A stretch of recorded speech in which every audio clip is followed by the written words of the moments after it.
With that, I'd love to introduce you to tonight's speaker, Dr. Darla Stupey. She's a DO, she's got an MBA, and she's board certified in full spectrum family medicine. She's practiced obstetrics for 15 years as part of her full spectrum family practice and currently serves as an independent contractor within a family medicine residency in the military healthcare system. She earned her medical degree from Western University of Health Sciences, College of Osteopathic Medicine of the Pacific, a Master of Business Administration with an emphasis in healthcare administration, and her undergraduate degree from Oregon State University, where she also completed minors in Native American Ethnic Studies and Sociology. Dr. Stupey has a long-standing commitment to quality care and health equity. She's served on multiple committees focused on quality improvement and standards of healthcare delivery, and she currently participates in the Clinical Practice Guideline Committee, the Justice, Equity, Diversity, and Inclusion, or JEDI for short, committee, and the Women in Wilderness Medicine group within the Wilderness Medical Society. Her academic and clinical interests reflect a deep commitment to cultural understanding and equity in healthcare. While she's not practicing medicine, she enjoys hiking, skiing, and spending as much time in the water and with her family as possible. So join me in welcoming Dr. Stupey for tonight's main event. Hello, and thank you. It's a pleasure to present on this topic, and bear with me while I get my screen here set up. Let's see.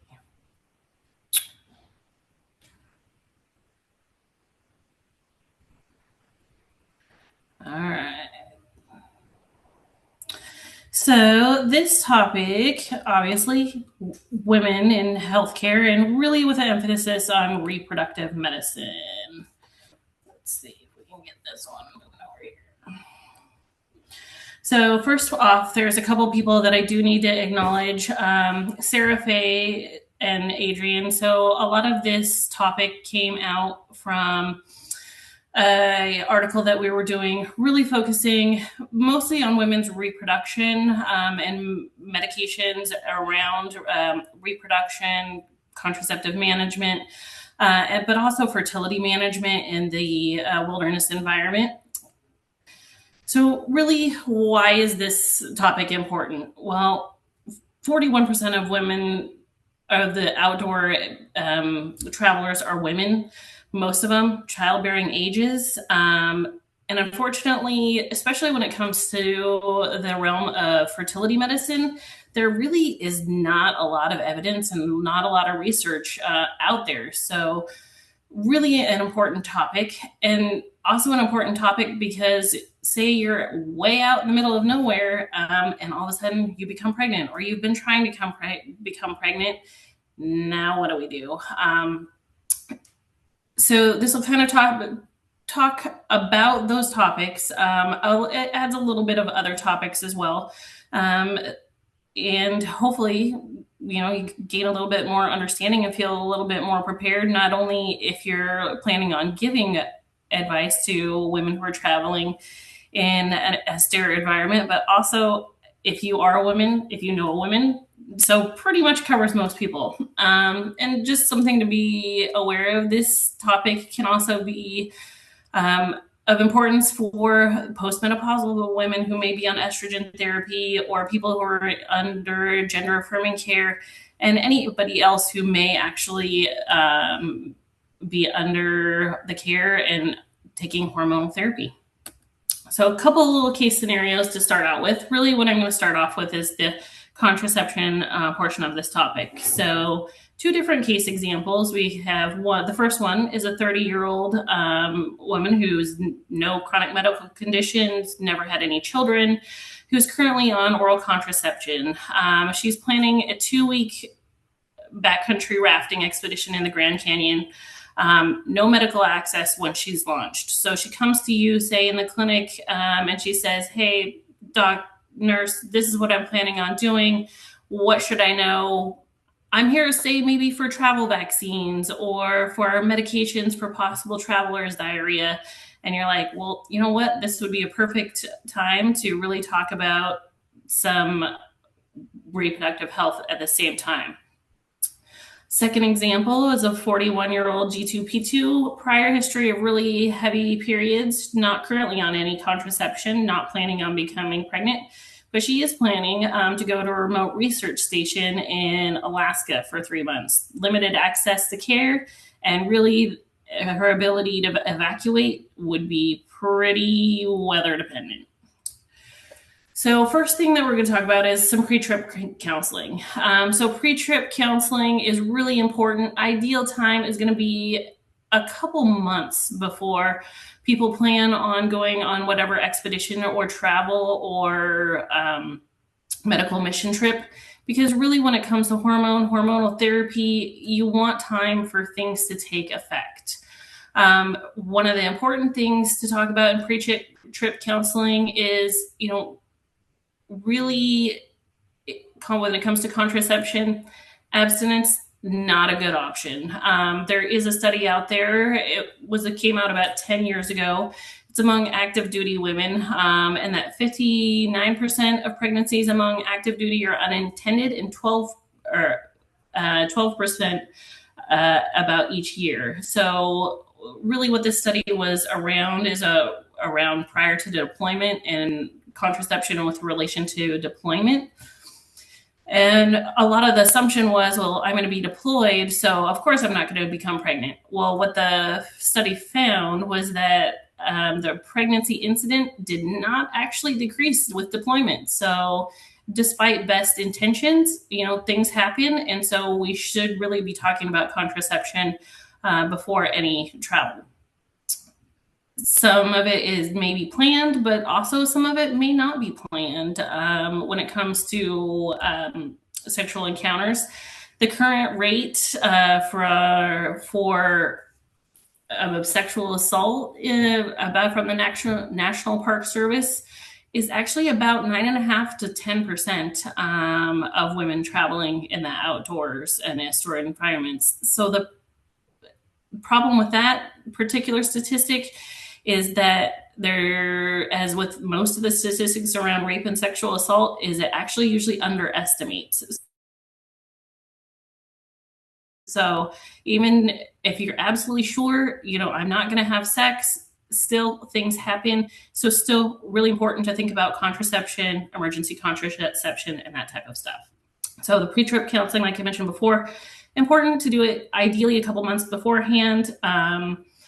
Whatever option that's decided, make sure that whatever the patient wants, that they have an adequate supply of that birth control, and extra doses, because you never know what happens. You're rafting, the raft tips and your contraception falls into the water, and now what do you do?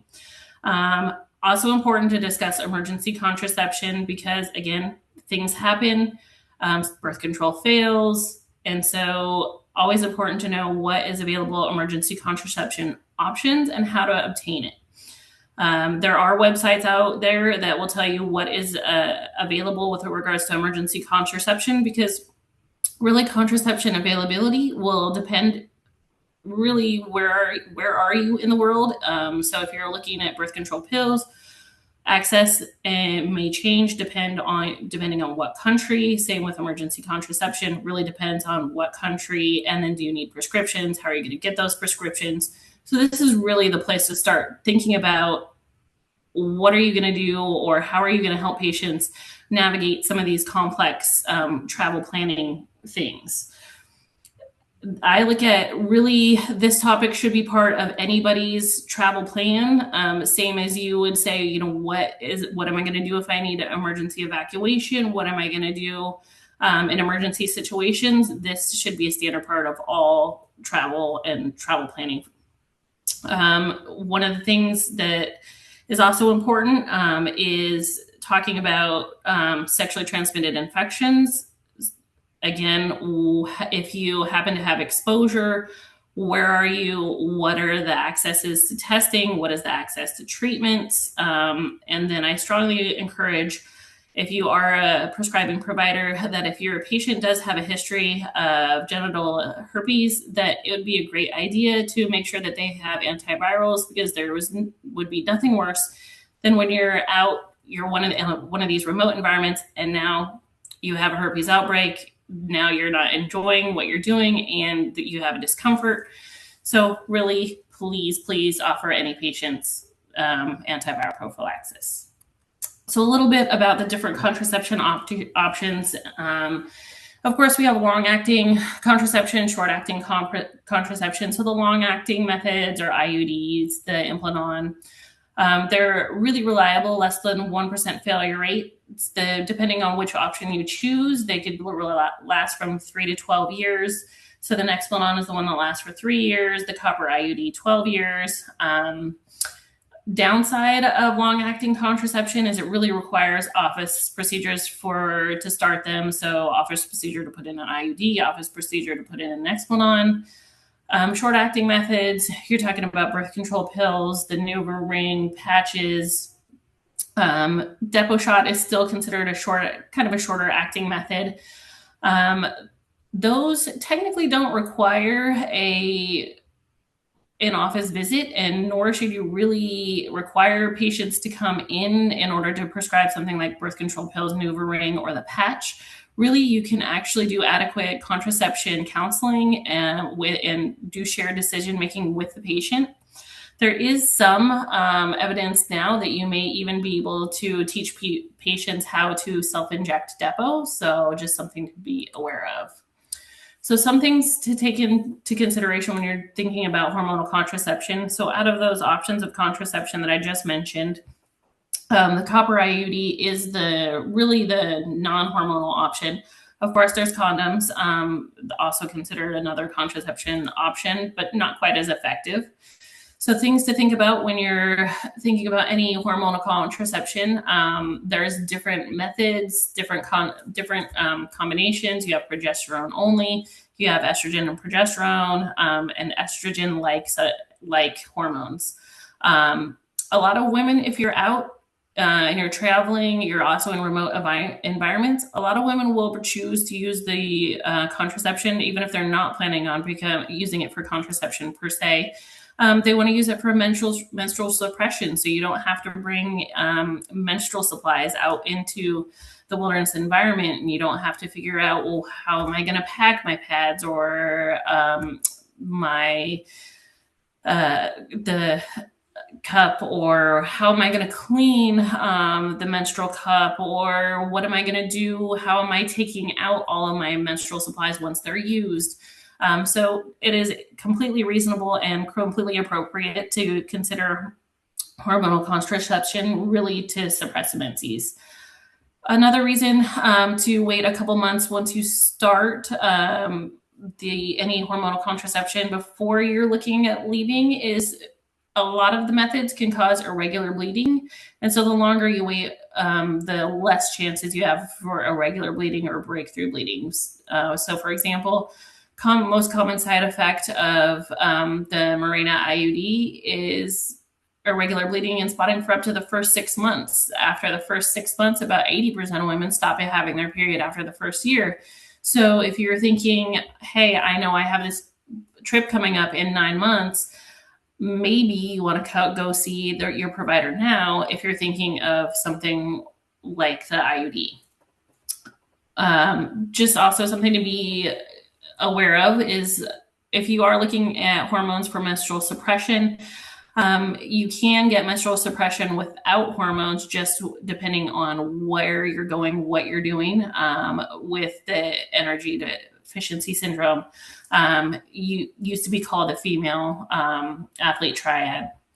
With the hormonal contraception, there is a risk of blood clot, but that blood clot risk is usually the most with the preparations that have estrogen and progesterone both.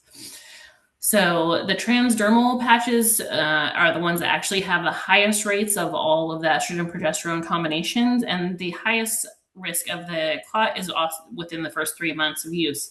So another reason to preemptively really think about initiating these hormones and a hormonal contraception a few months prior.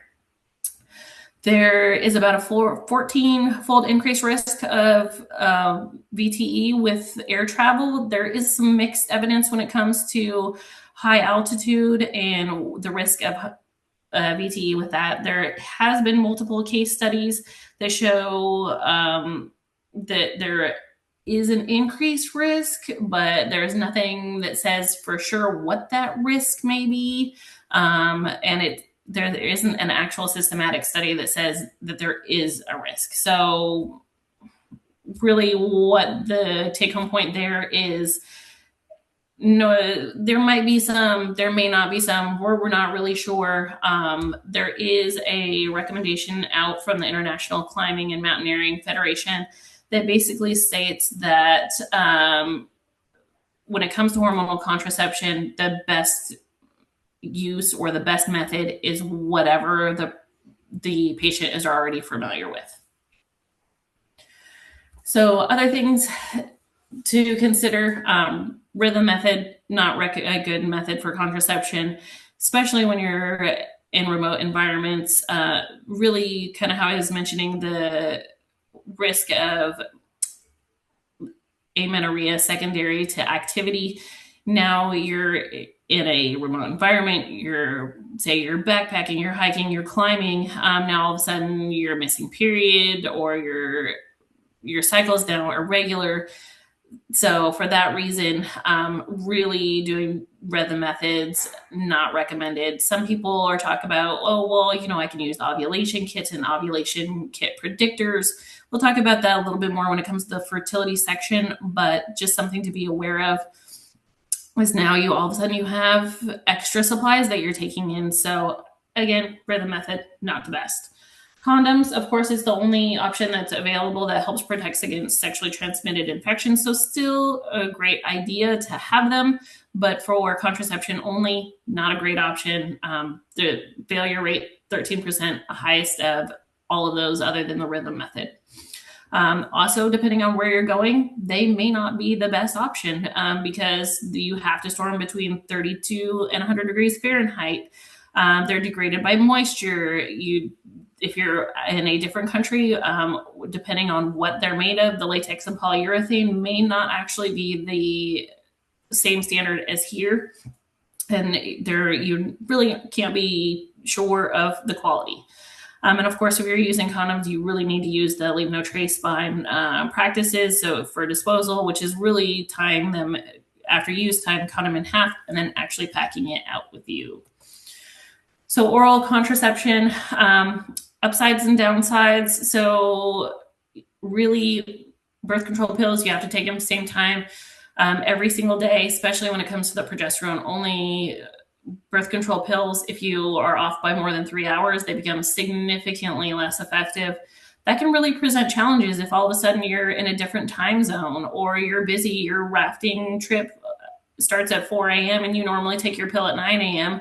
Well, are you going to remember, oh, wait, hold on, while I'm rafting here, I need to go ahead and go take my pill? So really take into consideration, what is the person doing? And really, what is the feasibility of taking it at the same time every day? Also, depending on what you're doing, you may have traveler's diarrhea, you may get vomiting, you may get diarrhea. Vomiting, if you end up vomiting within 3 hours of taking your birth control pill, then it's considered a missed dose. It is of note, though, if you end up with GI issues, vomiting or diarrhea, the medications, the birth control pills actually can be taken intravaginally. They can also be used rectally. From all the studies, this should be effective. And really, shouldn't there other medications that you may be taking for malaria or GI illness, other antibiotics should not interfere with birth control with the exception of rifampin. And just be aware, again, temperature issues, they have to be stored usually within that same 32 to 100 degrees, and then making sure where are you going to put all of these packs, depending on how long you're gone. If you're gone for 3 months, now you have 12 packs of medication. 3 packs of medication. Where are you going to put them? How extra many packs do you need? So the transdermal patch, this is one that I was mentioning that does have the highest rate of VTE compared to all the other ones. Biggest problem with the patch is you're outdoors, you're being active, you get sweaty, patch can come off. And if it comes off, so in the picture here, it shows the arm, you putting the patch on the arm or the abdomen, but some people put it on the flank. And so I usually strongly encourage everybody to check, make sure your patch is adhered at the end of the day, because if it's not there, obviously it's not working, but it's easy to come off and not really know. It can't be stored below 59 degrees Fahrenheit for extended periods of time, so that may be a prohibitive problem, depending on where the person is planning on going. And there is not enough absorption, and so it's not really recommended if you're over 253 pounds. Another thing that a lot of people don't even think about is, unfortunately, this is the only skin tone that is available. Intravaginal ring, estrogen, progesterone containing. So something to think about, you leave it in for for 3 weeks, take it out for a week, put in a new one. There is a new one out that you can actually, it is good for a full year, but okay, you have an intravaginal contraception ring. How are you taking it out? What is the privacy like? Where are you storing it when it's out for a week? How are you cleaning it off? How are you cleaning your hands before you insert? So definitely some things to think about. That one, if you are doing the ring that is good for 1 month, you can have 4 months supply of rings that can be stored at room temperature. But again, there is one available that actually lasts for a year, but you still take it out for a week and then put it back in. Is it an option to just leave it in for the entire duration of your trip? Of course. So something to think about. Unfortunately, all the rings are also one size. So depending on some people, they may notice the ring, may cause irritation, may cause discomfort, especially if you're doing a lot of walking and hiking. So this is another medication why I also strongly encourage that you have tried it for at least a couple months, making sure that it's not going to cause you any irritation or discomfort. So the injectables and implants, we already talked a little bit about Depo-Provera. So that's the progesterone only shot. It's effective for 3 months. There is some studies that now you may be able to teach people to do the self-injections, but if you're doing self-injection, now you have to bring the actual needles, the medication, the supply, and how are you actually going to administer it? Do you need privacy for that? Depo does have to be stored between 68 and 77 degrees Fahrenheit, so very temperature sensitive. It has to avoid direct sunlight. The Nexplanon implant goes under the arm, right underneath the skin. It's good for 3 to 5 years. Biggest downside of that implant, irregular bleeding, is really common. So I usually tell most people when it comes to the Nexplanon implant, people tend to fall in one of 3 categories: really heavier periods, really irregular periods, and then people who have really light periods to almost no bleeding. And I can never predict which one they're going to fall into.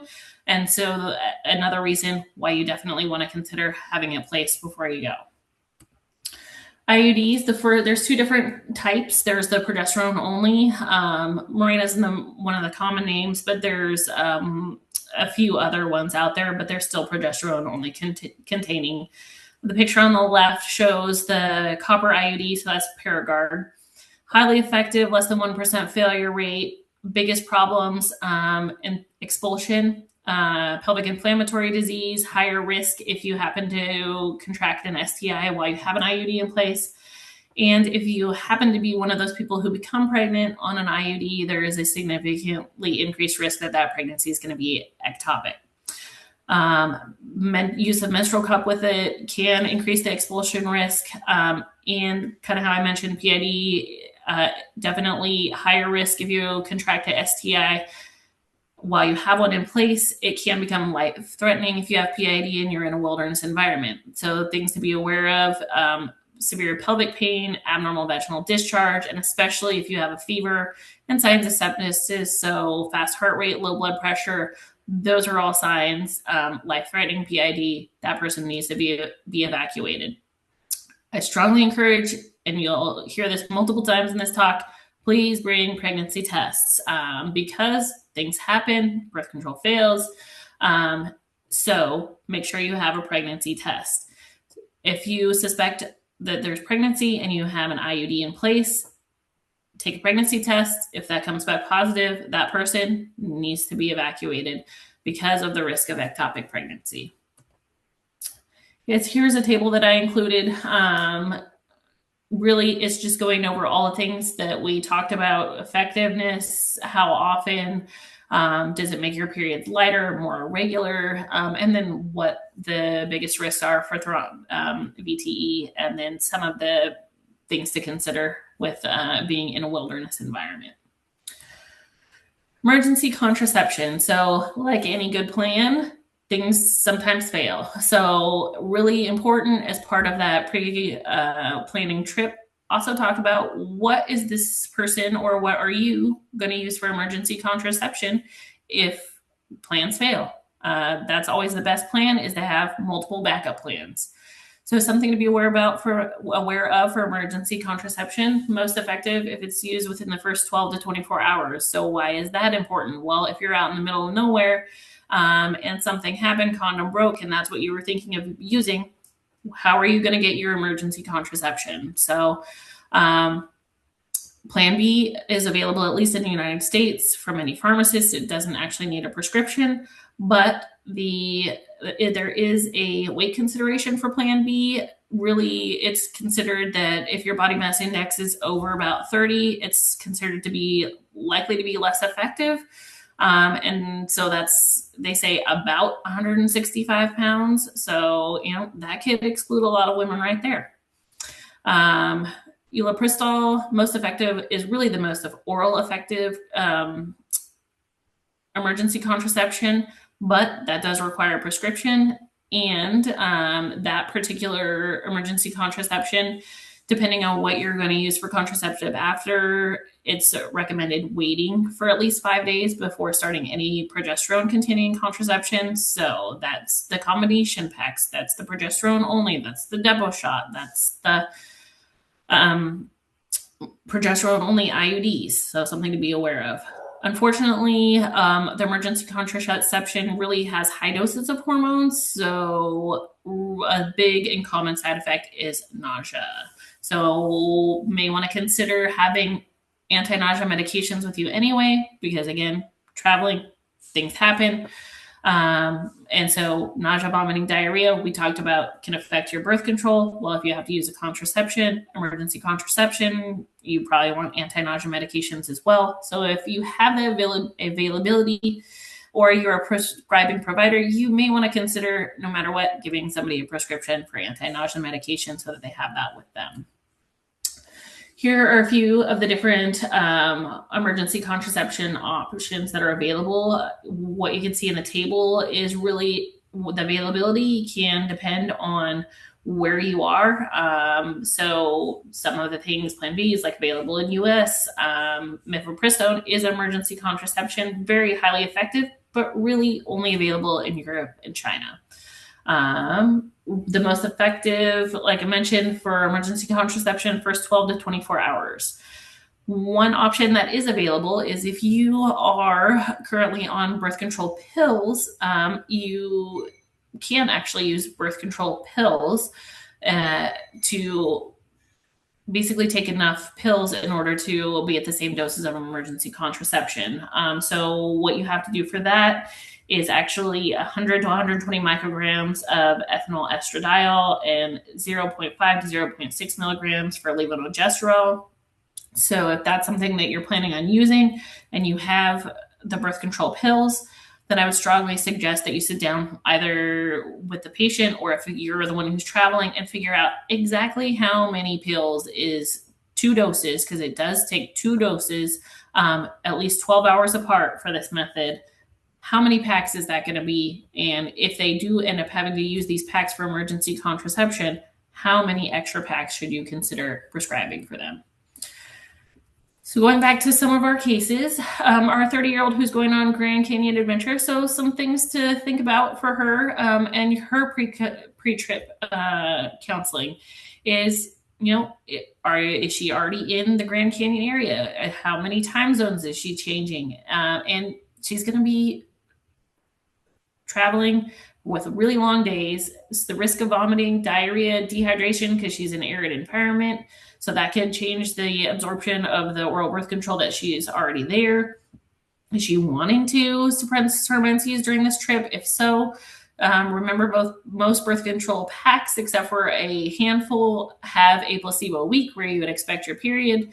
So instead of needing 3 packs, you may need 4 if it was an extended period of time. In her case, it's 2 weeks, so it's not that big of a deal unless her placebo week is right in the middle of when she was planning on leaving. Also, where is she going to keep her pack of pills? Because you're now in the Grand Canyon. It has really high daytime temperatures. Where is she storing it? You're rafting. So where is it not going to be wet? Where is it not going to be exposed to light? Where is it not going to be exposed to extreme temperature variability?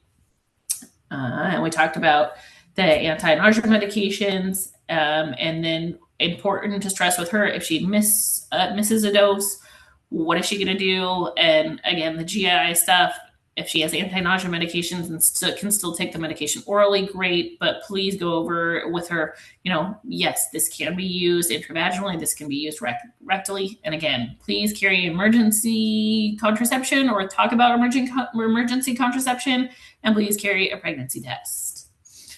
And our Arctic explorer, so she's in the Arctic, really evacuation, how we mentioned, really is going to be weather dependent. So for her, having a highly effective method of contraception is going to be very important, because she's in the Arctic.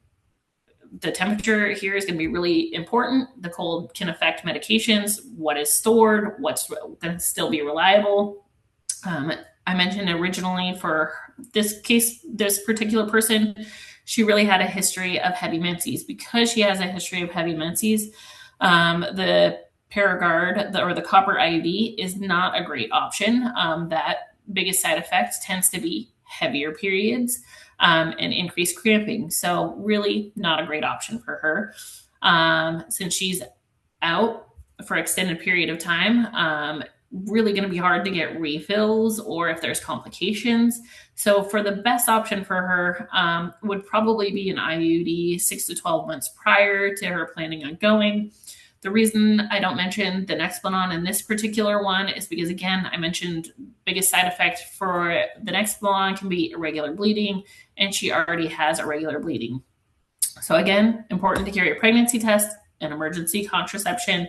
And for her, if we're putting in an IUD, making sure to go over here is the signs and symptoms of pelvic inflammatory disease. Here's the risk of ectopic pregnancy. And really the symptoms of those 2 things. And those 2 things are, for in her case, thresholds for evacuation. So key takeaways, really planning. What is your first option that you want for contraception? What are you going to use for emergency contraception? How are you going to store things? And what is your plan when all those plans fail? A lot of people do tend to use long-acting reversible contraception, so the IUDs, the Nexplanons, for extended wilderness travel and for wilderness travel in general, because now you don't have to carry something with you. But no matter what method you choose, pick the method that is best for you, but make sure to, if at all possible, start that method at least a couple months before you travel. Again, emergency contraception, pregnancy test. And here, second topic, is still within that topic, is a lot of women who travel are in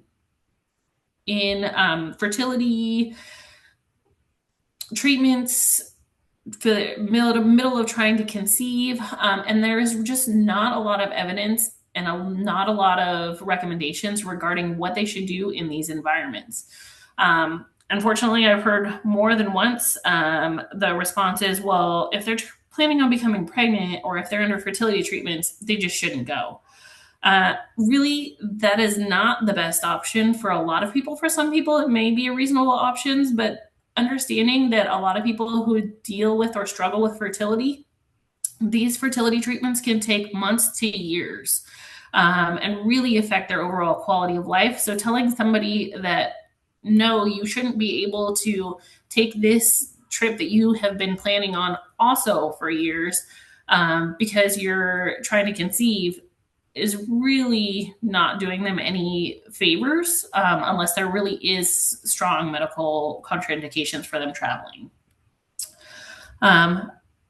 The prevalence of fertility, about 1 in 40 infants are a result of assistive reproductive technology. But again, unfortunately, in this topic, especially when it comes to wilderness medicine, there really are no case studies or recommendations. So really, the way that the group and I came up with a lot of these things, we're talking to specialists, looking at what studies are available, and really trying to come up with some best practice guidelines.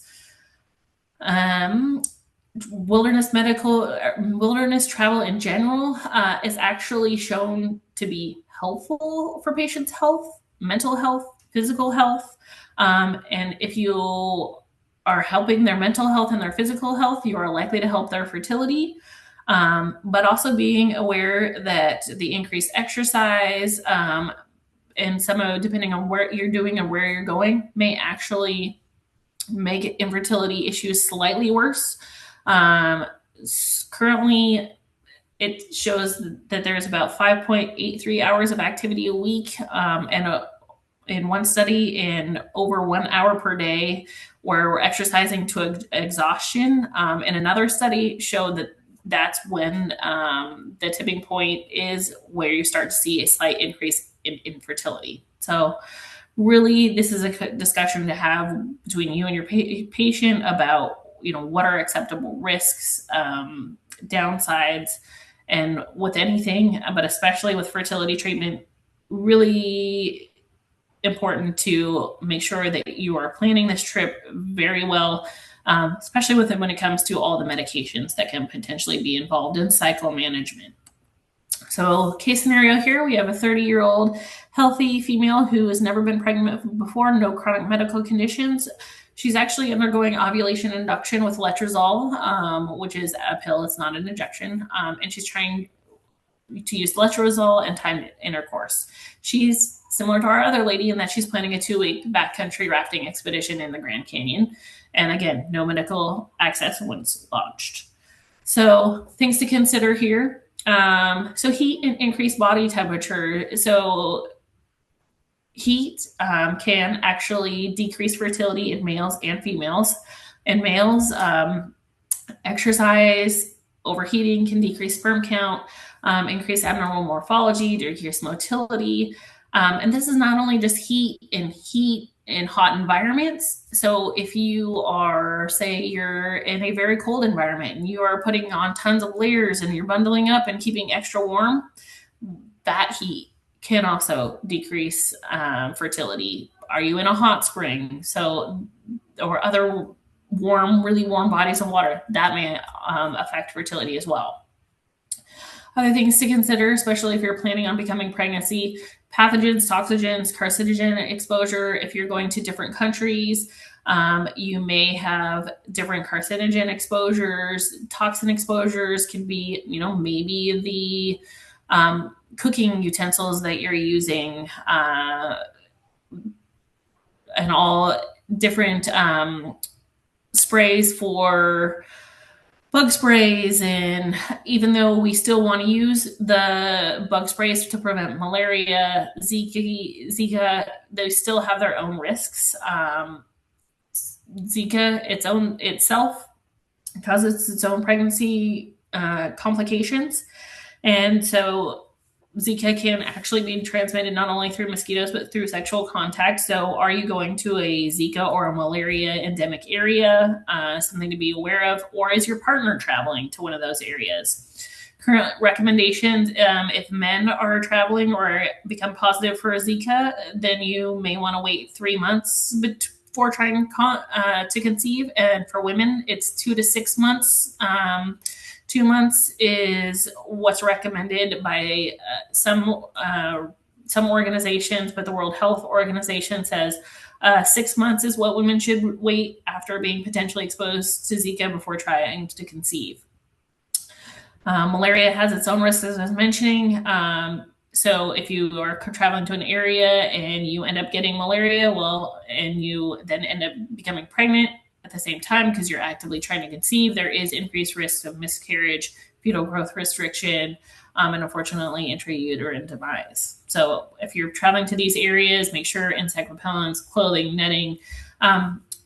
Chloroquine is you can take, and there is no issues with taking that in pregnancies.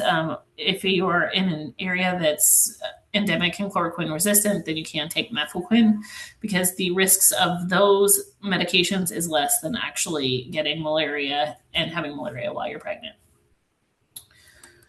So logistical considerations is a huge part, especially if you're doing doing fertility treatments. So again, travel and time zone changes. A lot of the medications that come with fertility treatments are very time specific, cycle related, and certain times of day. You also may have ultrasounds and injections, and the timing of visits in between procedures is also very specific for many different ovulation inductions and different IUIs intrauterine insemination versus IVF, so in vitro fertilization versus even other medications. So how is that going to fit in with whatever plans that you're coming up to? And really the recommendations are, if you're doing IVF and embryo transfer, you're for at least a couple weeks after, you're not supposed to be engaging in strenuous physical exercise. So what happens if you do your IVF cycle? Where is that going to fit into where you are and what you are trying to do with your travel? There's a lot of oral medications that are involved with fertility treatments. There's a lot of injections, vaginal suppositories. Really, whatever medication that you and your fertility specialist are working with, thinking of how are you going to administer these medications, injections, what are you going to do with the needles, how are you going to store them, how are you going to store the syringes, vaginal suppositories, how are you going to administer those? Are you traveling in a way where you have some privacy, or really not a lot of privacy at all? A lot of the fertility treatments testing requires ovulation test strips. Those may not be effective in cold weather or precipitation. You also may have to wait 5 or 10 minutes. Some of the test strips are just little strips and they're dipped in urine cups. So how are you going to bring your urine cups? Some of the ovulation testers are actually more kind of like pregnancy tests, the bigger pregnancy tests. But again, you may have to take one every day. And so how are you going to bring 12 or more testers if you need them? Storing medications, really important. They need to be the correct temperature. So are you going to a hot environment or cold environment in order to keep the medication stable? Do you need to do an ice chest? Do you need them insulated? Depending on the medication, some of the medications, the suspensions may actually freeze. And so how are you going to administer this frozen medication that you have to do as an injection? You may have to put it near you in order for it to thaw. Humidity, sunlight, sharps needles, injectable medications, all of them are in glass vials. How are you going to make sure your glass vial doesn't shatter? And these medications, unfortunately, are very expensive. So how are you especially going to make sure that your glass vial doesn't shatter or that you have enough medication? And if you want to have extra precaution because, you're in the middle of a cycle and you're already dedicating a lot of time and resources, what happens if something should happen to that particular vial? Again, these medications aren't cheap. So you may want to try to have extra medications if it's financially or feasible. If you're undergoing fertility treatment, and just as a good guideline in general, please bring a medication list with you. Know what medications you're on, but especially when it comes to fertility medications, a lot of people are not familiar with these medications. A lot of EMS providers and a lot of even physicians in general, unless that's their area specialty. Sorry, I'm having a hard time speaking. They are not familiar with these medications or side effects. So if you are undergoing fertility treatments, please bring a list of all your medications, the class, what you're on it for, and even working with your fertility specialist about what are the possible adverse reactions, and make sure that that's in your medication list. As when you're traveling, you should always try to keep any medication lists, and especially these type of medications, in their original containers with the prescription labels and a copy of the prescriptions. Because if you're traveling, uh, especially if you're doing air travel, these are really how you need to get through TSA. So this is kind of some tips and tricks for traveling with any medications, not just fertility medications, but letters for prescribing physicians, why you need the medications, why you may need cold storage. So that can be helpful if these medications you're trying to go through TSA, depending on what you have, you definitely can be helpful to say this is the medication. It needs this particular environment, this particular temperature. You can travel with medications, and I always suggest you travel with your medications in your carry-on bags. You could put them in your checked baggage, but what happens when your checked baggage gets lost? You are able to travel with medications through TSA screening, and liquid medication in liquid form can be over the 3.4 ounces. You don't have to put medications in like the Ziploc bags, but still may not be a bad idea. Good idea to tell the TSA agents that here are the medications that I'm traveling with, but do you have to show them all medications? No. You are allowed to say, no, I need this extra bag. This is medications only, and you should not. From my understanding, TSA is not required. Basically, you should be able to travel even if it's an extra bag, as long as it's medications.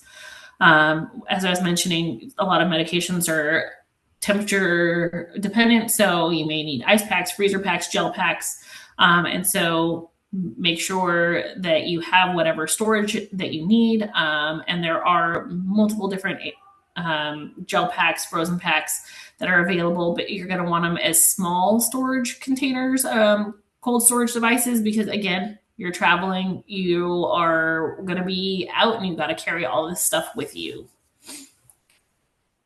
So common side effects for fertility treatments when you're out in the austere environment: decreased exercise tolerance, muscle aches. There is a risk of ovarian hyperstimulation syndrome. When this happens, you can have life-threatening fluid shifts and hypercoagulability. And so you should talk with your fertility provider, or the patient should talk with their fertility provider prior to going, of what is your risk of ovarian hyperstimulation syndrome, and how do you minimize that risk. For some people, that may be adjusting your particular fertility medication doses. Some symptoms of the ovarian hyperstimulation: pelvic pain, weight gain, and it's sudden weight gain, significant weight gain, shortness of breath, anxiety, and symptoms of shock. Because these are hormonal therapies, and a lot of them contain estrogen and estrogen-like components, there is an increased risk for venous thromboembolism. So symptoms of that: leg swelling, sudden shortness of breath, chest pain, coughing up blood, tachycardia. Those are things, except for the leg swelling by itself, should pretty much tell anybody this person is not doing okay. We should get them out of here. And because of the increased risk of clots, should definitely use caution with high altitude or air travel. And your goal here is to become pregnant. So what happens when you can become pregnant if you are on your trip? There may be, depending on particular medications or fertility treatment, a risk of ectopic pregnancy, and there is a risk of miscarriage. That's the risk of any person who becomes pregnant when they are in a remote environment. So really, the current recommendations are, if you happen to become pregnant in a remote environment, if you don't have any symptoms, as such as pelvic pain, bleeding, you may be safe, depending on the duration of your trip, to continue with your expedition or tour. But if you become pregnant right before you're planning on leaving, it is recommended, if at all possible, to have a ultrasound done prior to 6 weeks to verify that it is not an ectopic pregnancy and that you have an intrauterine pregnancy. And just being aware, if you're undergoing fertility treatments, the company that you're with or the tour you're with may actually have specific guidelines around pregnancy or evacuation guidelines. So that is something that you should look into before going. And with anything, and especially when it comes to pregnancy, low threshold for evacuation. So things to consider in this patient that we were talking about earlier. She's in the Grand Canyon, long physically demanding days. So she's going to be exercising a lot. There's going to be heat. So that could decrease the likelihood that her fertility treatments are going to be successful. How is she going to do her ovulation testing? Because again, we mentioned that she is doing timed intercourse. So not only ovulation testing, but actually conceiving. How is that going to happen? What is that going to look like? How is she going to do the testing? Is she going to do the bringing cups and for the urine samples? How is she going to carry her ovulation test? How is she going to carry the pregnancy test? The medication timing. So letrozole is timing specific. So, and it's also related to her cycle. How is that going to work out? How is she going to store the medication because it's temperature sensitive? Where is she going to store it?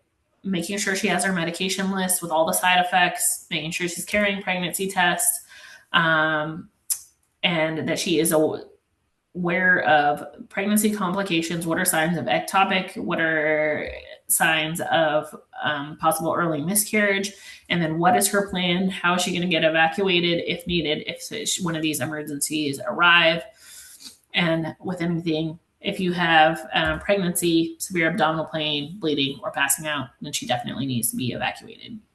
So key takeaways for pregnancy or fertility treatments when you're in a remote environment. Know the environment that you're going to, what pathogens may exist, what toxins may exist, what is your carcinogen exposure risk, what is your timing, how is that going to fit into your particular fertility treatment plan, how are you going to store your medications, make sure you carry extra supplies, put them in the original containers with prescriptions, with your medication list, with your side effects.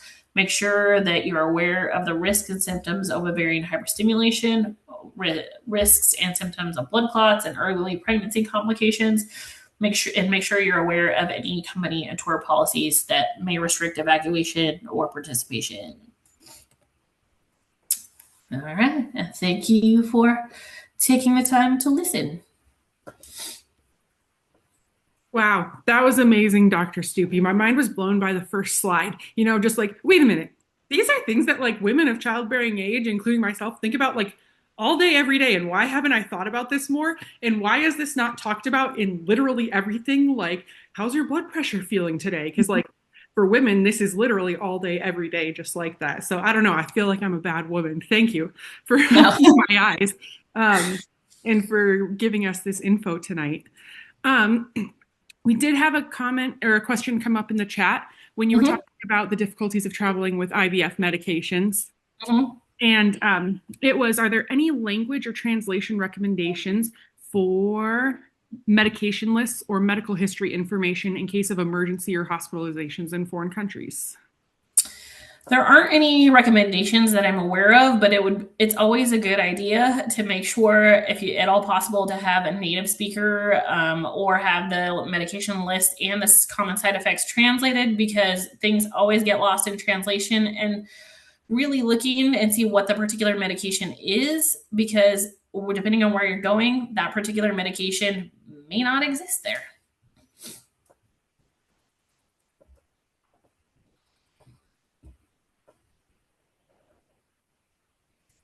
I don't think I saw any more questions in the chat. Feel free to come off mute or turn on your camera, ask any questions you have.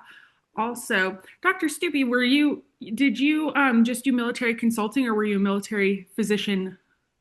I was not a military physician. So I spent the first 15 years of my practice. I did full spectrum, as you mentioned, full spectrum family practice. I did OB.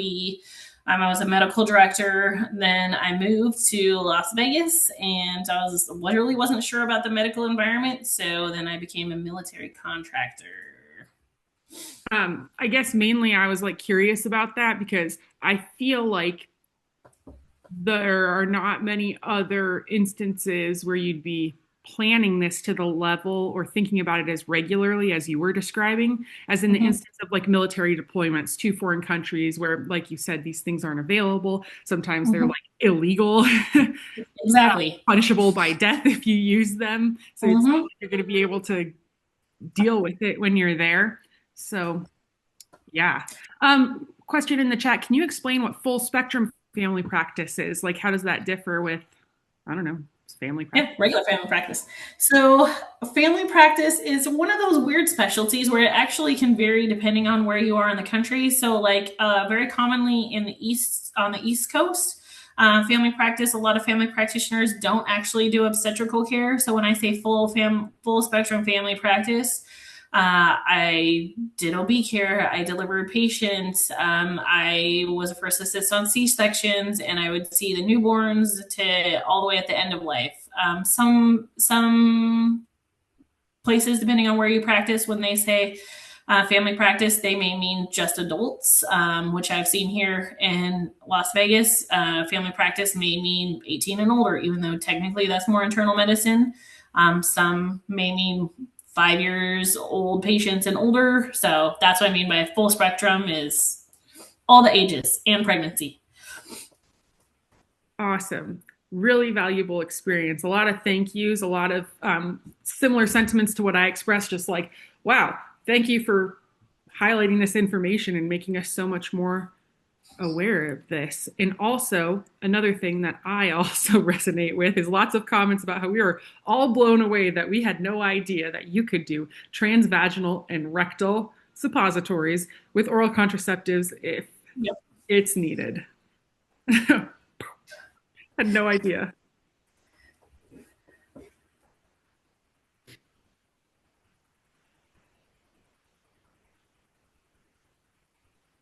Do we have any more questions or comments for Dr. Stupey this evening? Or has anyone had a similar experience related to tonight for themselves personally or with patients or something where you've encountered this stuff? I'm kind of shocked that I've not like. I think a lot of people are just too like scared to ask or something or feel like it's not brought up. You know, it's like it's your problem, you got to figure it out.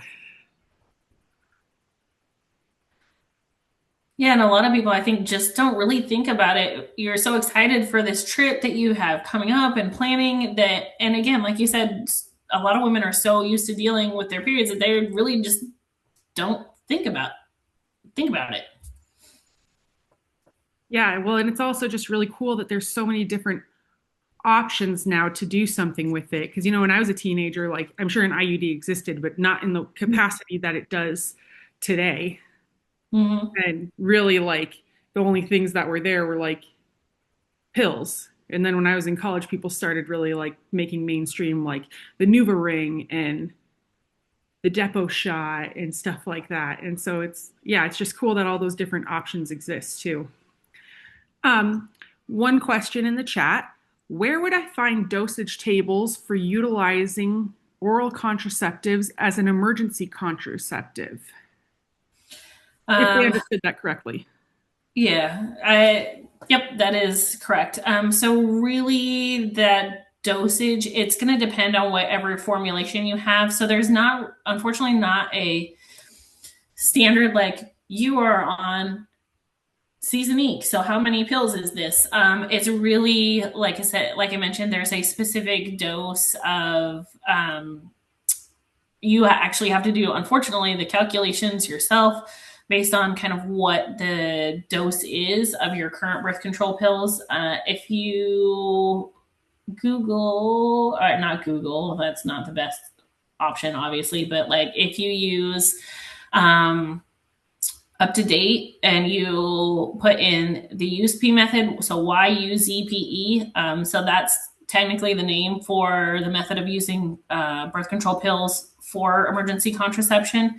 It'll tell you the dose, but it's whatever for to 100 to 120 of the ethinyl estradiol and 0.5 to 0.6 of levonorgestrel. So you may get more of one of those, but that's the minimum of either one that you need.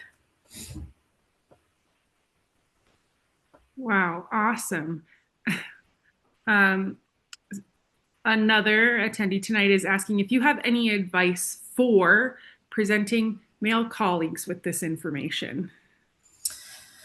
Oh, that's a good one. I think really the important thing is really having the conversation and making it, encouraging people to have this as a standard part of every conversation in trip planning. I think the more we normalize it, the easier it is to have this conversation with your male colleagues. I think it's more ignorance is why this isn't talked about. They may not deal with it, so they're like, well, why would it matter? Why would I think about it? What does this have to do with traveling?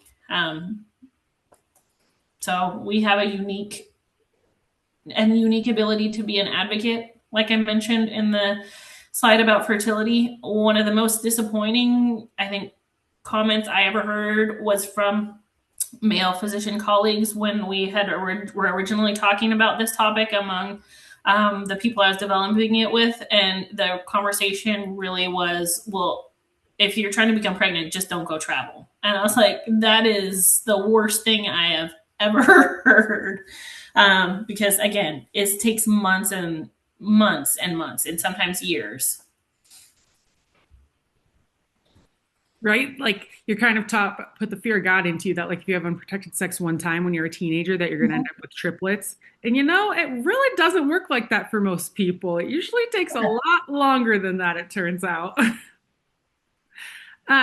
One person in the chat says that they don't often change up their contraceptive to control their period when they're going on long trips, but they take, I might pronounce this wrong, Norcola or norethisterone, which is not a contraceptive pill, just pauses your periods. You have to take it 3 times a day, but timing doesn't matter so much.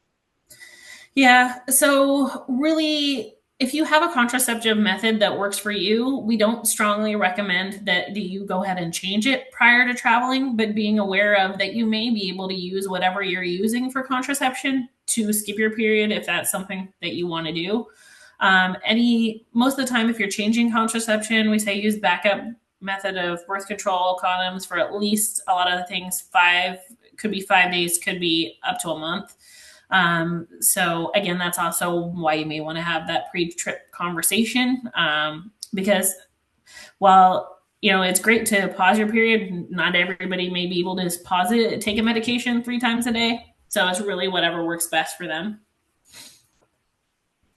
Another attendee shares their experience of cultural considerations complicating care for them, that he had cultural considerations can complicate care depending on male-female interactions. For example, this man had to communicate through his female EMT to an interpreter to the patient because it wasn't culturally acceptable for him to speak or for her to speak to a man. Yeah, depending on where you're traveling, yeah. Especially about these topics too. Yeah.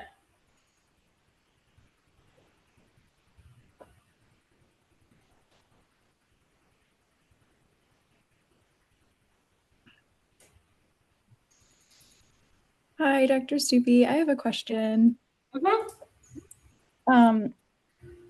In terms of thinking about evacuation or ending a trip early, how would you approach red flags for abnormal bleeding for someone, or managing first with some kind of initial meds versus thinking about, all right, maybe this is time to stop and end and get this taken care of? Yeah. So really that abnormal bleeding, again, that's why I'm still a very strong advocate of making sure you have a pregnancy test, because if you're all of a sudden you're having irregular bleeding and your pregnancy test is positive, so pregnancy tests usually become positive at 25, a reading of 25 of the HCG. So it doesn't take much. So if you have irregular bleeding and a positive pregnancy test, to me, that's a completely different situation than somebody who may be having irregular bleeding or early periods, even if, or heavier periods. So if you're having heavy periods, usually as long as you could still, as long as a pregnancy test is negative, you can still monitor them. But being aware of kind of low threshold for evacuation if they're passing clots, having to change pads or tampons more than once every 1 to 2 hours for multiple hours in a row. They're lightheaded, they're dizzy, they're tachycardic, they're hypotensive. Those are all things where you're like, yes, definitely you're bleeding a lot. We need to get you out of here. But if you're having heavier vaginal bleeding, you're not lightheaded, you're not dizzy, you're not passing clots, then that's something that you can continue to monitor and can you have time. Does that answer your question, or did I miss anything? Yeah, definitely. Thank you.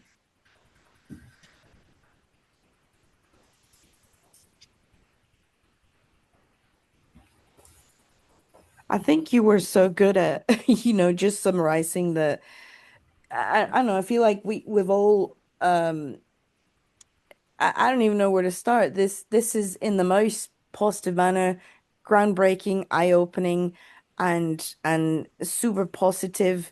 I feel like, well, like Gina said, that we as women kind of got used to MacGyvering things and just winging things and not making these considerations part of trip planning when for standardized tests, like, well, standardized tests, I mean, for certification testing, for example, the wellness, the WPC test, there is some part of trip planning where we address, a lot of this and you brought up to a lot of considerations that not many of us have thought about. So I think we kind of went quiet just thinking, oh my God, this is beyond amazing. I have to say I'm really grateful for this today.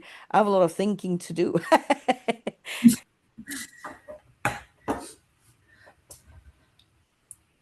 I'm happy to present.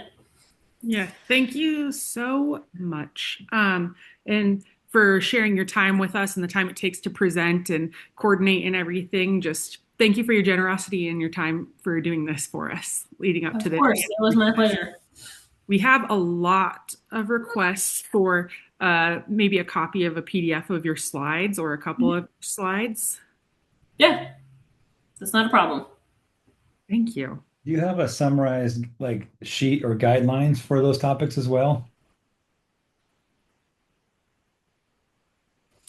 I don't have a summarized sheet. Really, what I have is I have a table that's got the emergency contraception options. I have a table that basically has the different birth control options and some considerations for travel. And then I had the slides that are like the takeaway tips.